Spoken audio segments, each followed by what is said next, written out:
Ninjas are pretty cool. Stealthy, cloaked assassins of the night, wielding swords and sharp shurikens. Ninjas make appearances in plenty of mediums: books, movies, TV shows, and video games. When you think of ninjas in video games, you might think of Ninja Gaiden, Neo 2, the Naruto games if you're into anime, and many others to choose across multiple platforms. That being said, what about mobile games? What did they have to offer? What kind of deadly assassins of the night games did they have? Slicing fruits and a flimsy ninja. Don't get me wrong, these are fun games, and when they came out they were the go-to for any mobile user. But as the gaming market is always expanding, so did the mobile market. And soon, there was room for a more thematically appropriate ninja. And I'd say Go Ninja is one such game.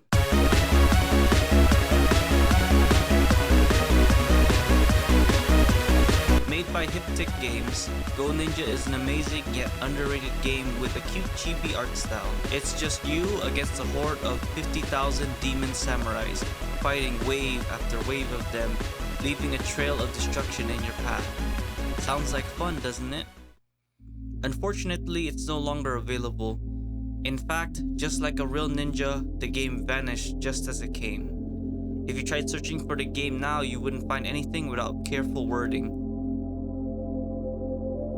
Stranger still, both the official Go Ninja and Hiptic websites are basically non-functional. Back when I first came across this game, the ratings for it were generally very positive. So how does a game this good just disappear? So what happened to Go Ninja? Today, I think I might just have an answer. But first, let me get into what I think made this game special. Go Ninja starts off in the year 20XX, and you are summoned to Lord Takei's castle at night. The Oni has possessed his samurai army. With his final breath, he tasks the ninja with one request, which is to kill the 50,000 demon samurai to avenge everyone. Gameplay-wise, it's very enjoyable and addicting, with pretty simple controls as expected of a mobile game. Tapping lets you jump, and swiping either up or down allows you to break in or out of rooftops. You can take out enemies by getting in close and finishing them off with your sword. You aren't invincible, however, and you must avoid spike traps, explosive decoy scarecrows, and enemies with long reach. As you run, a meter builds up for your special ability. There are 3 variants of your abilities, which are all equally useful. Level 1 is an explosive attack that destroys nearby enemies and traps. Level 2 is a dash ability that grants temporary invincibility and a huge speed boost. Finally, level 3 grants you a passive shield that protects you from one possible mistake. To succeed, you'll have to run fast, kill fast, and rely on your reflexes, just like a true ninja. All with a very nice chibi art style, which works in its favor as despite being over 9 years old, the graphics still look great. It was obvious a lot of work was put into it, and it's a shame that such a good game was removed. But now let's find out why.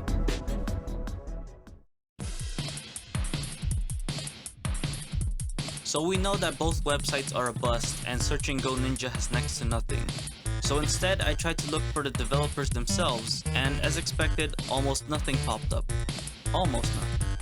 As there was an article back in 2014 about Hiptic releasing a game notification tool called GameThrive for other developers.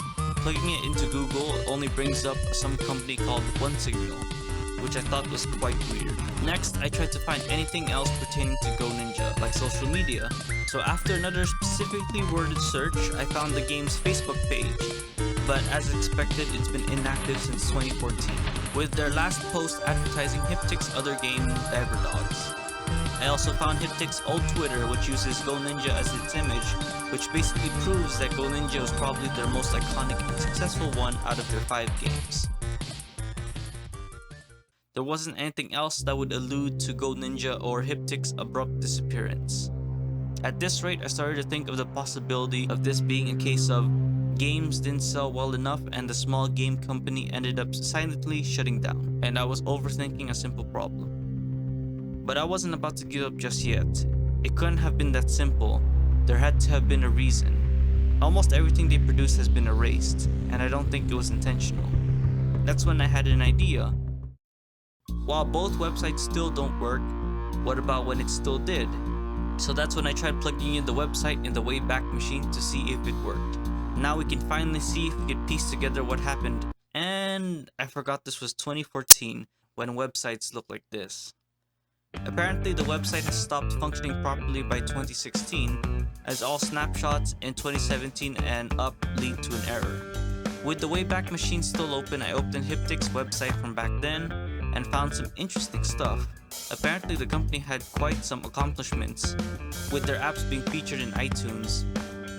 They even had partnerships with other companies, including a game based on Bravo Man. Examining the site further, I saw that Hiptic Games is comprised of 3 individuals, a small group of friends united by their love of video games to develop their own, with Go Ninja essentially being their first creation and most importantly, GameThrive being their most praised service.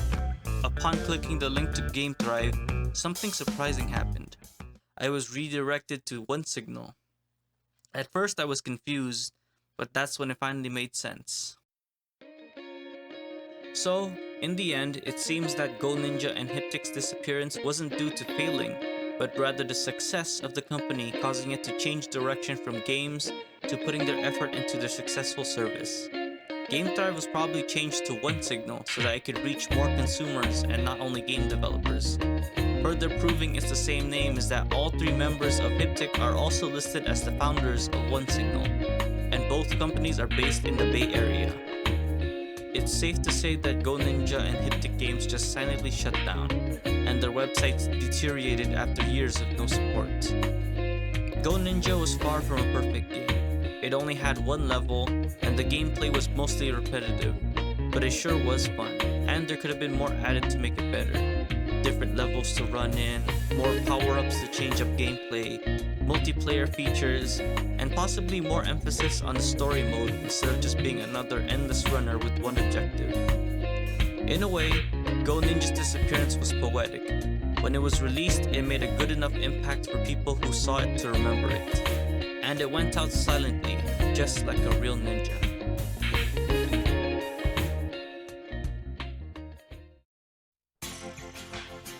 Thanks for watching. I hope you enjoyed this video. Sorry to those who were waiting for this since my announcement video, which was like 2 months ago. But hopefully after this I can continue making more videos faster.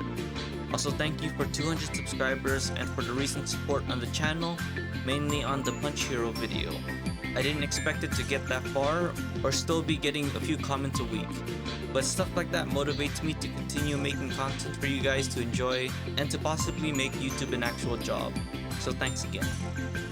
By the way, for those who remembered and loved Go Ninja, I do have something left. I data mined the Go Ninja game and found the OSTs for it. If you go to the comments of the trailer, there are people who've been looking for the music for years, but nobody has uploaded them yet since back then technology wasn't as fancy. So I plan to upload them after this video for those looking for a nostalgia rush. This is for you guys. And I stopped already. Anyway, until next time, thanks for watching. Bye.